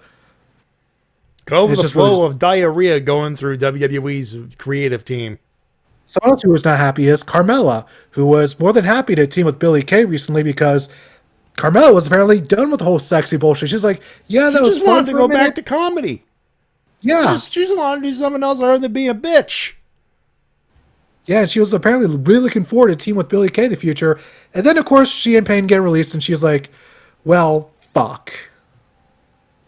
And she just doesn't seem really happy as well at this moment either. It's just, and she's also not happy with the fact that most recently she's been tuning on to episodes of Raw, and she has to wait until sometimes 10 p.m. just to see any women at all on the show. 2 hours on a 3-hour show just to see any women at all. God damn it, I didn't think it was that bad. Might want to move your telephone there, Tita, but I'm hearing some clicking in the background. And what did she see on? What did she see on Monday nights? Stupid slapstick shit with buckets of water and people slipping all over the place. My hole! That too. And some good news. And Roman people Reigns has wonder new why music. we do not watch Monday Night Raw anymore. Good news. Roman Reigns has Oh, whoa, what the hell? T-Dub, you okay? We are unable to hear you, T-Dub. Yeah, you went from very loud to very quiet. That is very strange. There you go. We're back. All right, so Give us the good news, Mr. T. the good news is Roman Reigns finally has new music, and Yeah. it's interesting because it's sort of orchestral hip hop ish. I have not heard the music. I will hear it as soon as this show is done. It's interesting. I'll tell you that much. It's definitely very, very different from his previous theme that you're used to. You're not going to it's going to take a little bit to get used to. I'll say that much. Why did I think of Wolfgang Krauser from Fatal Fury 2? Who knows? One thing Go ahead. I was going to say, one thing that Meltzer knows is that apparently when Impact starts touring again, they're thinking of filming in Las Vegas. Which overall, it's a pretty good town for live shows, I'll tell you that much. Okay. I just can't wait to get like live crowds for Impact and period. Can someone find Rally Towel Guy? Please. I haven't seen that guy in over a decade. One thing to note, set your DVRs tomorrow because MLW will be debuting on Vice tomorrow night. So you have two things to watch on Vice now. You got Dark Side of the Ring when it comes back, and every week you got Major League Wrestling. Also, there's apparently a rumor going around that MLW is going to be the next Evolve for WWE. Yeah, there's been some dealings on in the background. It's all rumor, of course, but a lot of people are reporting the same rumor of WWE and MLW in talks to be in cahoots. So we will see. Yeah, we will see on that. Also, it's been made official that Retromania Wrestling is now available on PlayStation 4, which means right now, PlayStation 4, Xbox One, Nintendo Switch, Steam. That's 4 different systems this game is available on, which means if you like video games, you can probably buy this game right now. Not me. Yeah, if you have the funds, you can buy this game right now. Literally right now. And when you have the funds, there you go. It's $25 right now, and they are teasing a brand new arena to be added to the game very soon. And I gave my suggestions, quite a few of them, including a Heaven Arena to sort of do the Hell Arena they have in the game, a Mall Arena. I also suggested an Underwater Arena just for the goofiness of it. A Prison Arena. I just started spitballing random ideas. And space! Because why not wrestle in space? Why the fuck not? Dexter's Lab already did that. I know, and they even had Randy Savage, but why not bring it back? More wrestling in space. Only if they bring back Wrestlor in the background. I don't think they can get the license from Tartakovsky to do that. Unfortunately. Give me strength, give me sport, yeah. Once again, I am the champion of the universe. The champion of the universe, give me sport, yeah. In walks Roman Reigns. And that is all the news I have this week from myself. Shin, Matty, you guys have anything? I got some chunks of news. Sure. It's not official, but recently Evilise appeared on a podcast, I can't remember what, to talk about her recent dismissal from AEW. I've read some of it, and I don't want to... Okay. I'm going to preface this by saying I don't know Evilise personally. Mm-hmm. I don't know what she's like backstage. I don't know why she was let go or what the deal is. But based on what I've read from this interview, she did something. And I think, and part of me this interview felt like she was fishing for pity. As if she's trying to fish for excuses. It felt, when she was asked, she gave this long kind of rambly explanation about, and she doesn't really name names. She doesn't talk about incidents. She does name drop Thunder Rosa, saying that Thunder Rosa ruined her push. Doesn't name how or why or with whom, saying that it was all backstage politics, which frankly is unbelievable considering how AEW runs their ship. I don't believe in backstage politics happens back there, at least not to the degree of WWE. But it came off very vague, like she didn't give any straight answers as to what happened to her. Like when you compare it to some of the other guys like CM Punk or FTR or Moxley or Brody, all of whom went on podcasts and explained why they felt fed up, what happened to them. They gave details, they gave explanations, they gave examples as to what happened to them, and it felt natural. And if you want someone who's good at not naming names and still sounding truthful, Mickie James, for example, she gave a very extensive interview about her time in WWE, and it felt very genuine. Ivelisse, it just comes off like I'm not. It's as if you want to find the world's smallest violin for her, in a sense. I want to feel bad for her, but she's not giving me anything to feel bad of her about. Personally, my theory is Thunder Rosa, having worked with Ivelisse back in Lucha Underground, probably warned a lot of the higher ups about her attitude issues and how hard she is to work with. And of course, that match that they had didn't exactly help engender a lot of sympathy towards her, being they both got punished, but at least Ivelisse learned her lesson. I mean, at least Thunder Rosa learned her lesson after that match. Ivelisse didn't seem to learn that lesson, and they saw that, and they just kind of just gradually pushed her aside because they something was going on with her backstage. You get the feeling that Thunder Rosa saw that she did a big oops, apologized, and moved on, and then Ivelisse acted like her shit didn't stink. Also, we know that AEW tried with Ivelisse. They let her pin the boss's wife, for fuck's sakes. Yeah. So at the end, combined all this with everything, all the attitude issues that we know that Ivelisse has had in every promotion she's worked for, and you're starting to think it's not them, it's her. Again, this is just supposition on my part. I'm just going by what I feel from this interview and what I know about the situation. I could be wrong. I could be right. I don't know. But at this point, how I feel about it, she brought it on herself. I mean, we can only go by the evidence that we see, and when you see someone go through so many promotions and constantly get thrown out of the promotions over and over and over again, it's like Jim Cornette all over again. After a while, you just gotta look in the mirror and realize that it's not them, it's you. Yeah, you get the feeling. Oh wait, something's up. Yep. Yeah. Maybe it's not the companies, because there's some companies out there saying, well, okay, they have their flaws, but okay, it's not the Fed.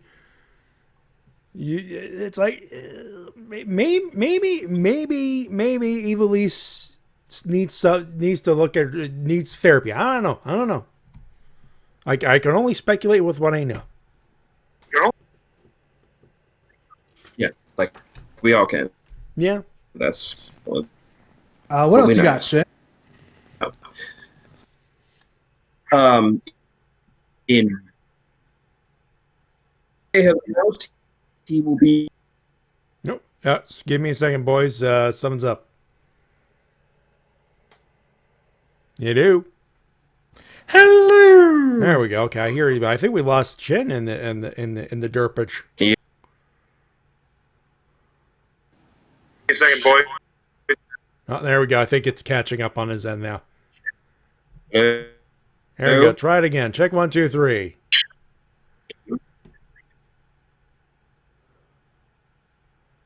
All right, can you hear me?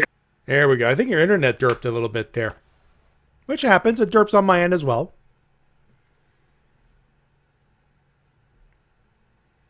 You know, we don't have that problem on Rift Zone. Or if it does happen, it's very rare. Yeah, it's weird. Like, why is it only happening during the Wrestle-Cast?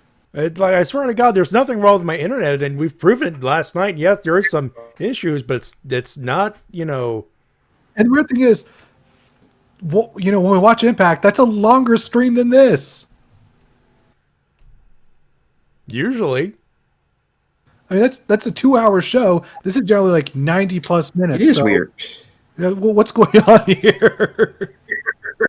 I honestly don't know. Is someone playing video games next door? Is that what it is? Everyone who lives on my street is old white people. Anyway, try it again there, Chin. Try it again. Looks like the connection's back on your end. All right. Andrade has been officially announced that he will be at a Federation wrestling event. So far announced to appear from ROH will be Roos, Dragon Lee, Estista, PJ Black, Bandito, Ray Horace, Flamita, and Matt Taven. From AEW, Phoenix, Pentagon Jr., Tay Mabe Conti, Miranda Alize, I hope I'm pronouncing that right, and Red Velvet. And according to this article I'm seeing, it's supposed to be more wrestlers to be announced from Mexico and more surprise entrance to this event, as far as I can see. All right, so this is definitely different from what I've read. Apparently, one of his return matches will feature himself, El Idolo, and he'll be taking on Alberto El Patron. Alberto El Bucho. Yeah, I heard about that.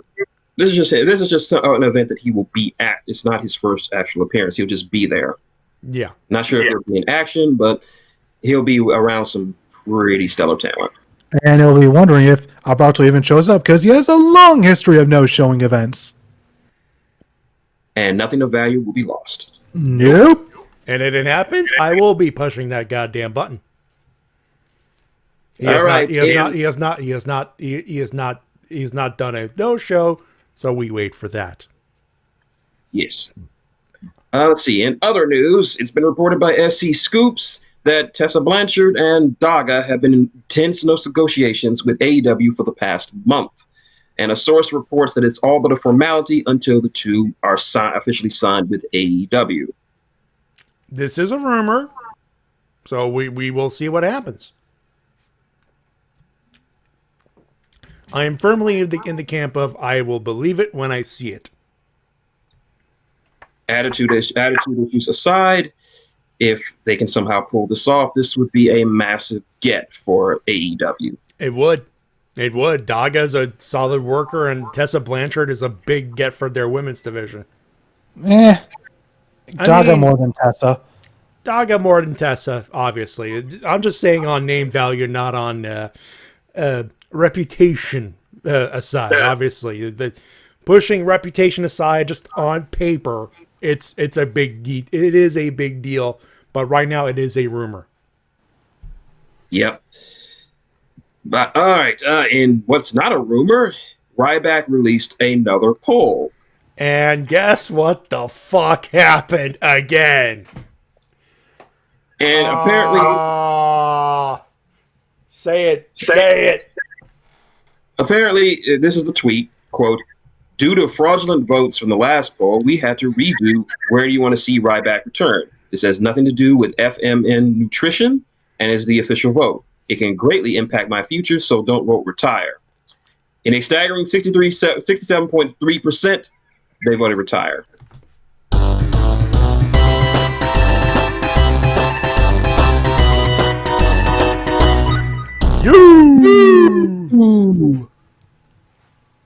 Apparently, according to some people, this is just Ryback trolling people because of how the last troll thing ended. And I'm like, Ryback, you know what's better than trolling people on Twitter? Getting in the ring and fucking wrestle. You said it best a couple weeks ago, actually, Shin. Shit or get off the goddamn pot. Are you saying that if a wrestler wants to prove that they're a good wrestler, they should wrestle? And what's the one thing he hasn't done since he left the goddamn Fed? Wrestle.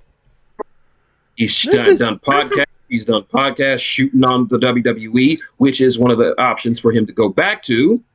He is eaten junk food and reviewed it a la Dame Drops. And he's been promoting his own line, or at least associated with a line of protein powders. That's all he's been doing. So a whole lot of not in the ring. Pretty much. You know, and us, a whole lot of not giving a fuck. And you know the sad part about all this is? Ryback was released around the same time that Cody left the WWE. And look who's accomplished what. Oh, yeah. Cody is now a mainstream star with reality shows and game shows, and Ryback is sitting in a car eating junk food. Yep. He's basically doing what He's doing what Matt Zion of Reckless Eating does, and yet Ryback makes less money on that front. Yep. All right. Another bit of news that's going to make all of us happy. Vice TV has decided to upload the very first episode of season 3 of Dark Side of the Ring to their website, vicetv.com. I believe they also uploaded it to their official YouTube channel, if I'm correct. I haven't checked. I'm just going by what I see. All righty then. I could double check that real quick, as a matter of fact. Let me jump on your YouTube. When it comes to season 3, I am really, really looking forward to the Plane Ride from Hell episode. I've been waiting since season 1 for that. That's a story right there. Oh, I can't wait for that one. Like, who are they going to get to like play the part of like Michael Hayes and Scott Hall and Ric Flair? Ric Flair naked. Oh my God. All right, 2 more last bits of news, and then we can get out of here. In a recent tweet, Mark Henry said that he is currently training to make his in-ring return to the WWE. I saw the picture. He is in phenomenal shape. He is looking good. He said in the Hall of Fame podcast, and I quote, "I'm telling you that right now. Listen, I'm going to go out there in really good shape. I'm already 80 pounds lighter than I was when I had my last match. I'm going to be in really good shape. It's going to take a good man to beat me." Unquote. All right, I don't have it on my end, but that could be just a rights issue. It is not on YouTube as of yet, as of recording, obviously. Oh, righty then. Not officially. Anyway. Must have been a bootleg. Who knows? If it's available on Vice's official website, there's no big deal here. Yeah. Hey, Jason, no one wants to see JBL return to the ring. Nobody. No one. Nobody. Let me have one last run with the belt, Michael. It'll be great. Shut up, Jeff Bradshaw. You got knocked out by Bart Gunn. I was watching. They had a thing over to Brawl for All. So there you go. And in my final bit of news, something that didn't really come up this week, didn't come up earlier. Next week on Impact, making his American television debut, we none other than the Bullet Club's own El Fantasmo, ELP. I was going to bring that up. Thank you. Big deal. Yep, time to fire up all that dubstep.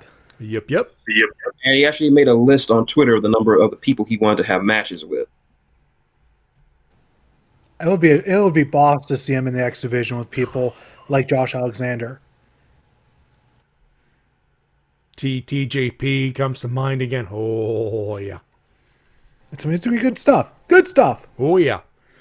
I got one piece of news on my end. It's the fact that New Japan and CMLL Dunzo. CMLL did a thing on Twitter saying they split up. So CMLL and New Japan Dunsville not working together for a while. Which is kind of a big deal because they've been working together for several years, putting on a joint show every spring. Yeah, they had a joint show up until the pandemic, pretty much. All right, I found the list of people that he wants to face. All right. He says in his tweet, just off the top of my head, Ace, Bay, Trey, Walking Weps, Petey, EY, Sabin, Sammy, Eddie Eds, Swan, Taurus, the Good Sisters, and the Champ. Tons of first-time matches will pop off in Impact Zone. See y'all next week. Oh, I could see. I want to see ELP versus Little Petey Pump. I'm not gonna lie. Oh, that would be a banger. I was seeing Petey Williams, a Canadian Destroyer, live and in person ringside. That is something to see. So him versus Old Bay Seasoning. Fuck yeah. Josh Alexander comes to mind. Yep. There's going to be a lot of potential for matches there. If you've never seen ELP wrestle, he is one of the best cruiserweights in the entire world. if not the best in certain parlances and conversations. Definitely up there with the likes of Hiromu and God knows who else from New Japan. Should we Yeah, lump in definitely. Liger in this? Because I think we should lump in Liger in this. Oh yeah, he's definitely getting there. ELP is getting there. Yep. Because that should be a conversation in a couple of years. Easy as good as those people we just mentioned. We gotta move on, boys. Unless we have anything else. I'm done. That's it. I'm pretty sure there's a couple of things we could bring up, but it's all in the loser list, which is what we're getting to now.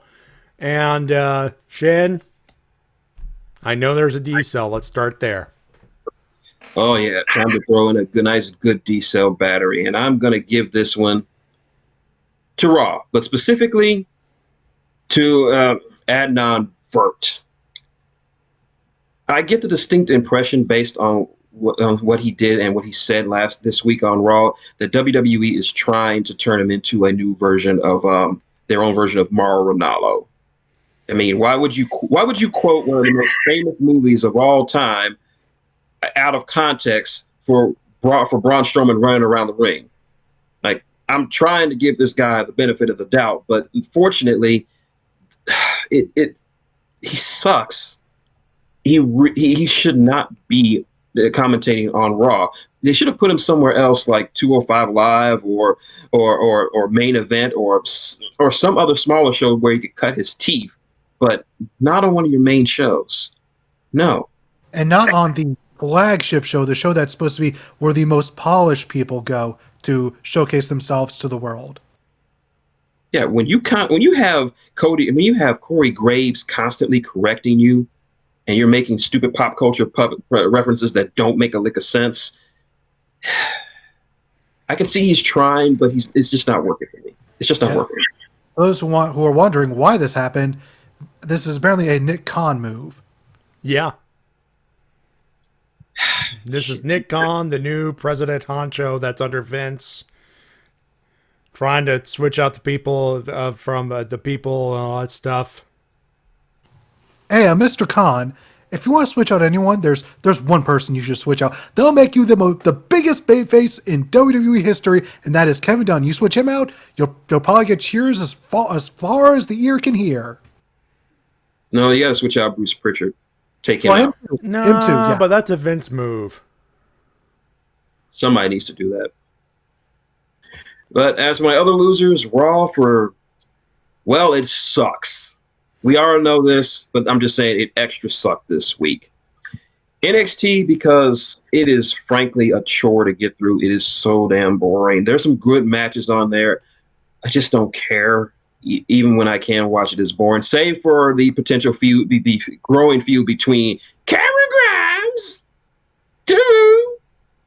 and the $1 Million Man Ted DiBiase. That is the Which only. is something you know what? Say what you will about NXT, yet that's something I will watch. That is the only thing I would want to watch on NXT these days. Anything else is just. I have one question. So they're building up Kyle O'Reilly to be the next number one contender against Kayla Cross, but Kyle O'Reilly's already lost twice for the NXT title. What would he gain for losing to a third time in less than a year? Notoriety? I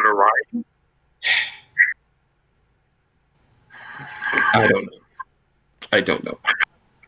Other losers, Evil East for that vague as hell interview, and Ryback for, well, at this point, he is a loser permanently. So, yeah. Ryback for being Ryback. I think we could leave it at that, I think. We're just going to have to come up with a reward just for Ryback, the big guy. For every time he does stupid shit, he gets his own award, the Big Guy Award. It's a award that's shaped like him, but it's 10-year-old expired beef. Wrapped in cheap gold foil. It's not really gold foil. It's just regular aluminum foil that's been spray painted gold. That's cheap. Tito. He is cheap. My loser is simple this week. WWE usage of their women's division. It's, at the best of times, decent, but at the worst of times, it's facepalm worthy. Boys? I think I might have a D-cell. Oh! I think I might have a D-cell. WWE for what you just mentioned, but I'm throwing a D-cell at WWE for doing Molly Holly's Hall of Fame induction speech dirty. Yeah, I read about that. I was just, that was painful. Sweet soul, that never harmed a thing, intentionally. Shows up, she's happy, she's honored, she's going into the Hall of Fame. 15 minutes, you get 15 minutes for a speech. She's working on it, she's writing it, she's teaming up with writers who happen to be her friend. She's there and she shows up. Oh, I'm sorry, we only have 4 minutes. She's in the corner crying in her freaking prom dress. Fuck you, Matty. Fuck you. Yeah, and for those wondering, it's because it basically brought back trauma of constantly showing up to wrestling shows in WWE where they tell her, oh, you got 15 minutes. And then right before they go out, oh, yeah, she only got 4 minutes. Like that would happen constantly for women for years and years and years. And this sort of just brought back those traumatic moments all over again. Like nothing has changed. Yeah, no. I'm gonna have to bust out. I'm gonna have to bust out the big time. He gets the Die Hard Battery Award right there. Ooh. Thrown by John McClane.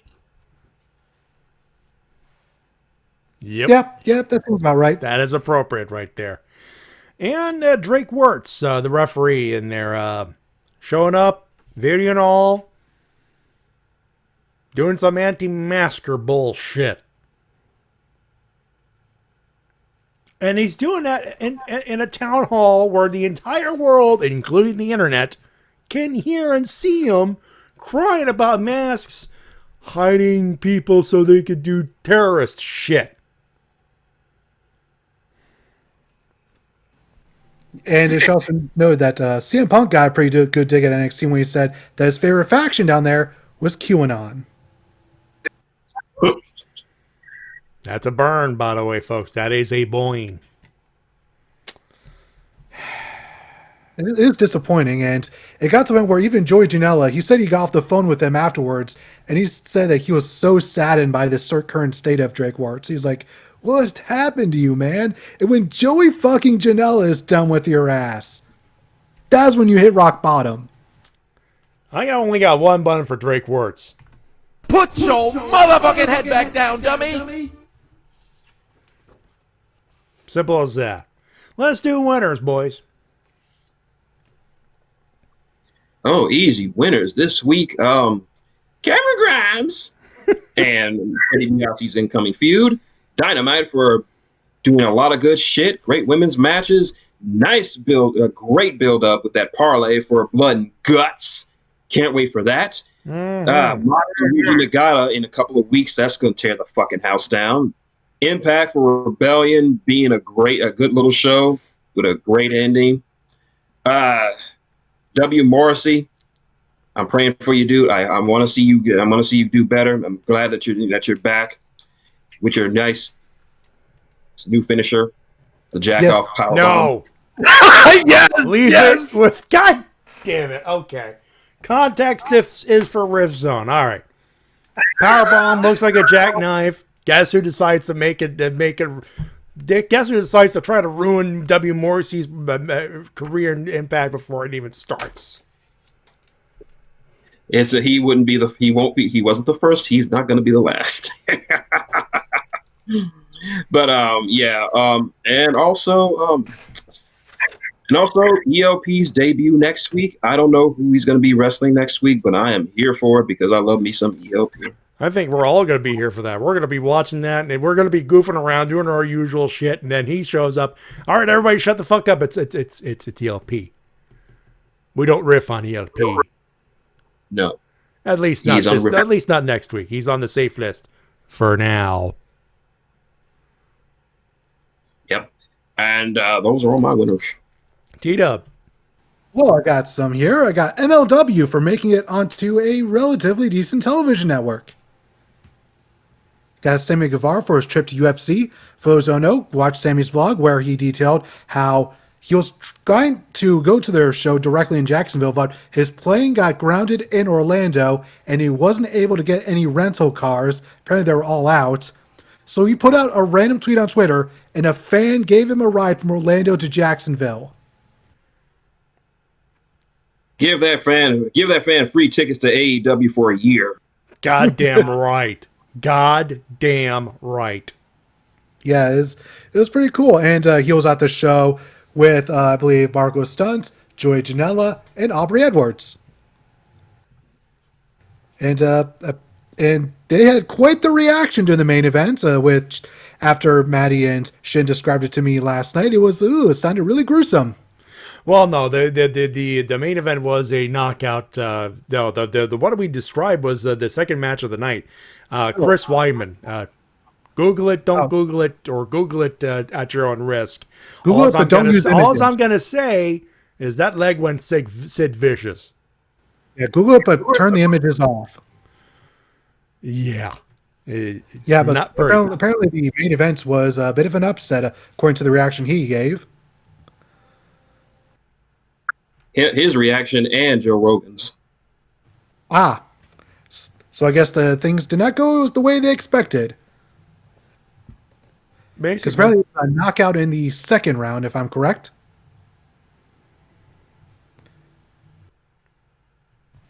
All in all, though, it was a very good vlog. I recommend people watch Sammy's vlog because it's got great character stuff, and including the fact that Fuego is the son of Goldust. Pretty much.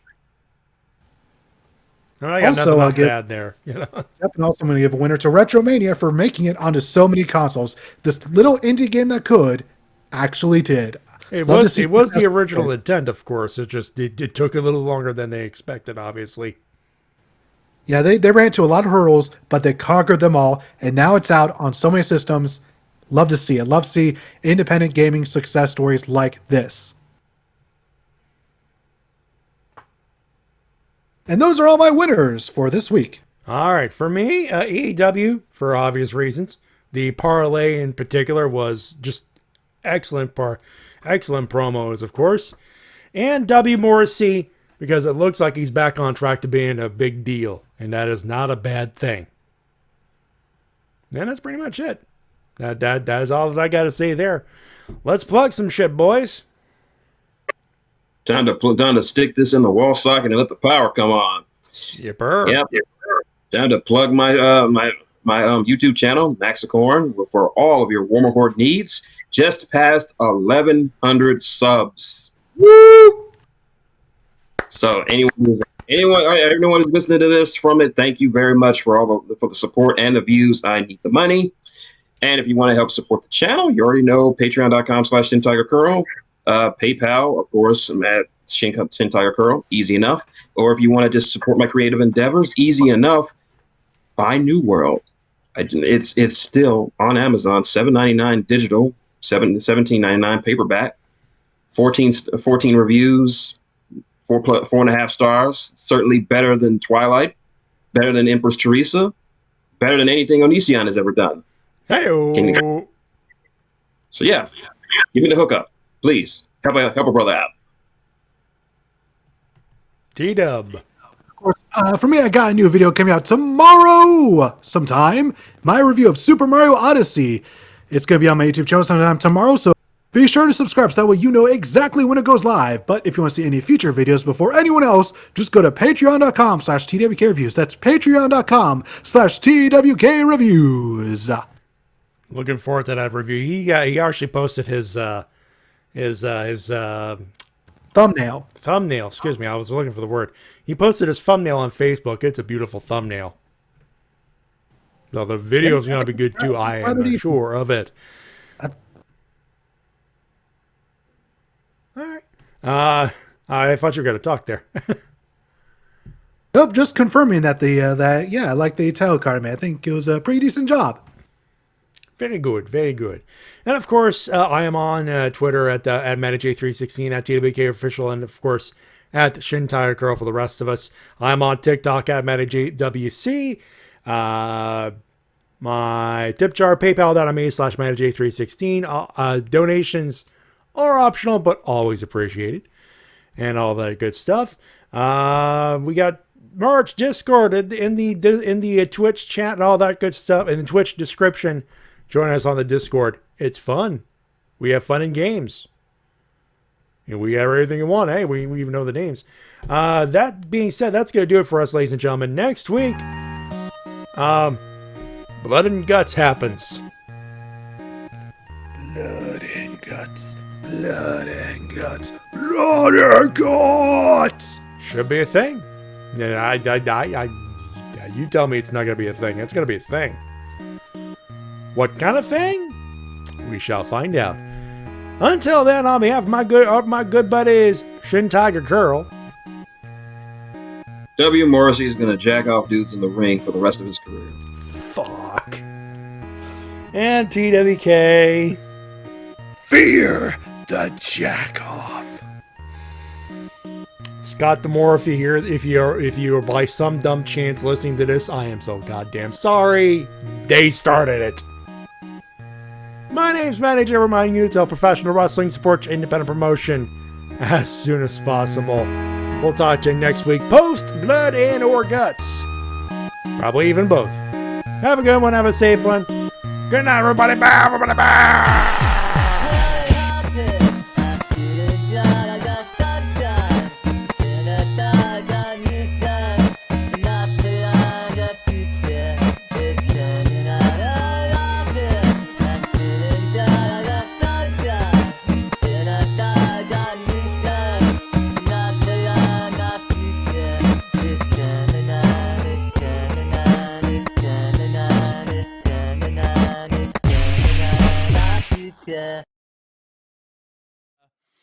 Oh, it's been a while since I get to ask this question. Oh, Matty! Yes, sir? What time is it? Tell everybody to put their timers down. It's been too long. We're having fun with this. Yeah, bit. everyone, no counting the time on this one. We're going to let him have free reign tonight. God damn it. That includes you, Ace. Put it down, Ace. All right, ladies and gentlemen, I have a copy of tonight's top 10 list. Here is a category. Top 10 things the Tokarist crew have been doing during their time off. I'm not going to do the whole drum thing. You guys could do the drum roll at number one if you want, but play along here. So we've been gone for a while, right? You're probably wondering what we've been up to outside of Ranger Recap and Anime Mavericks and Wrestle-Cast and Ace's Twitch channel, which you should subscribe to, Neo Spade Ace, all that stuff. Oh, thank you. Hey, I like giving cheap plugs. I like to do that. So simple. Top 10 things the Tokarist crew have been doing during their time off. Here we go. Number 10. Easy. Dreaming of a three-way with Yodana and Robo Roxy. Number 9. Everyone. Booze and Amazon. Never again. Number 8, Ace, PC shopping after them punching the monitor after a bad batch of gravure. Number 7, it happens. Shades. Number 7, Shades, after upgrading all house computers, tried to upgrade mustache. Number 6, me, practice yelling Kesho in a female voice for the next cosplay. Number 5, Ace, TikTok famous for about 5 minutes. Hey, that's no joke. That's a long time in TikTok minutes. That's legitimacy. That actually happened. There you go. Funny because it's true. Number 4, Shades, Yoga, branded sake. Number 3, Easy, in line to ride and kick Vince McMahon in the dick for what they did to Alexa Bliss. Number 2, Everyone, Stunner Party with Thouser as the victim. Yeah, he got hurt a lot. And the number 1 thing the Tokarist crew have been doing is, during their time off, me trying to get Ross from Cultaholic to say, "It's Mima Clock!"